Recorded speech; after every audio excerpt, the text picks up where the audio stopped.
प्रभु आप लोगों के साथ हो और आपकी आत्मा के साथ। संत लूकस के अनुसार पवित्र सुसमाचार। हे प्रभु तेरी महिमा हो।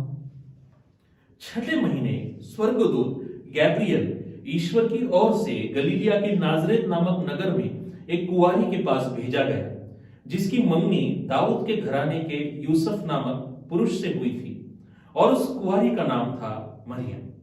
स्वर्गदूत ने उससे कहा, यहां अंदर आकर उसे कहा, प्रणाम प्रभु की कृपा पात्र, प्रभु आपके साथ है। वह इन शब्दों से घबरा गई और मन में सोचती रही कि इस प्रणाम का अभिप्राय क्या है।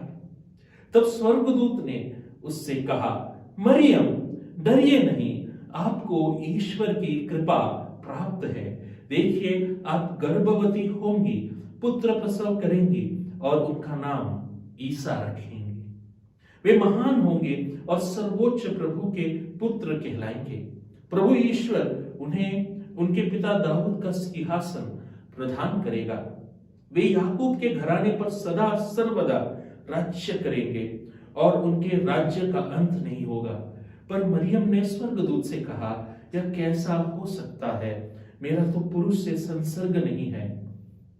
स्वर्गदूत ने उत्तर दिया, पवित्र आत्मा आप पर उतरेगा और सर्वोच्च प्रभु की शक्ति की छाया आप पर पड़ेगी। इसलिए जो आपसे उत्पन्न होंगे वे पवित्र होंगे और ईश्वर के पुत्र कहलाएंगे। देखिए बुढ़ापे में आपकी कुटुंबिनी एलिजाबेथ के भी पुत्र होने वाला है। अब उसका जो भांज कहलाती थी, छठा महीना हो रहा है, क्योंकि ईश्वर के लिए कुछ भी असंभव नहीं है। मरियम ने कहा, देखिए मैं प्रभु की दासी हूं, आपका कथन मुझ में पूरा हो जाए। और स्वर्गदूत उसके पास से चला गया। प्रभु का सुसमाचार। हे क्रिस्त तेरी स्तुति हो। क्रिस्त में मेरे प्रिय भाइयों और बहनों, हम सब कैथोलिक ईसाई मरियम का आदर क्यों करते हैं? अक्सर यह प्रश्न हमसे पूछा जाता है। हम मरियम का आदर इसलिए करते हैं क्योंकि मरियम ईश्वर की पुत्री थी और यीशु क्रिस्त की प्रथम शिष्या थी, सर्वोत्कृष्ट शिष्या थी। और इस तथ्य का सबूत आज के सुसमाचार में हमें मिलता है। आज के सुसमाचार में हम देख सकते हैं मरियम के बुलाहट को, मरियम की बुलाहट कथन को। मरियम कुछ तैयारी में नहीं थी, कुछ आध्यात्मिक तैयारी नहीं कर रही थी। अचानक गैब्रियल देवदूत उनके सामने प्रकट होते हैं और स्वर्गदूत उन्हें प्रणाम करते हैं और कहते हैं कि आपको ईश्वर की माता बनने की बुलाहट मिली है। मरियम को समझ में नहीं आता। वे कहती है, कैसे हो सकता है? वे अपनी दुर्बलता को प्रकट करती है। इसके बाद स्वर्गदूत उसे एक चिन्ह देता है और वह चिन्ह है कि उसकी कुटुंबिनी एलिजाबेथ गर्भवती हो चुकी है अपनी वृद्धावस्था में। और फिर मरियम अपनी इस बुलाहट को स्वीकार करती है।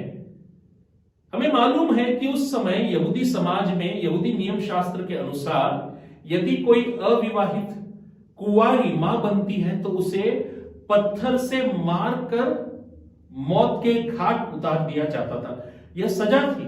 लेकिन इन बातों की परवाह न करते हुए अपना सर्वस्व प्रभु को अर्पण करके, ईश्वर को अर्पण करके वे इस बुलाहट को स्वीकार करती है, एक अच्छे शिष्या के रूप में, यीशु क्रिस्त के सर्वोत्कृष्ट शिष्या के रूप में, अनुयायी के रूप में।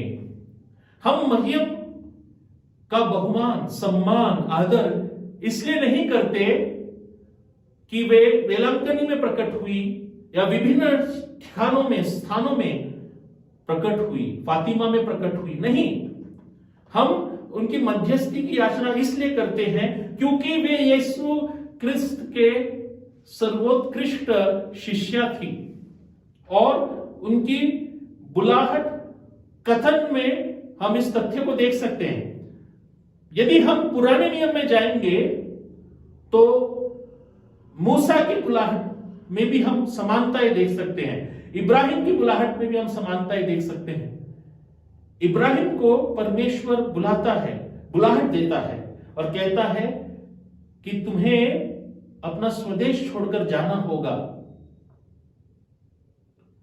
इब्राहिम तैयार नहीं होता, वो थोड़ा वो सोचता है क्या कैसी बुलाहट है, लेकिन अंत में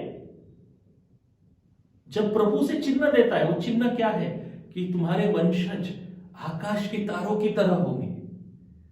अपना सर्वस्व अर्पण करके वह प्रभु के आज्ञाओं के अनुसार अपना स्वदेश छोड़कर कानान देश की ओर जाता है।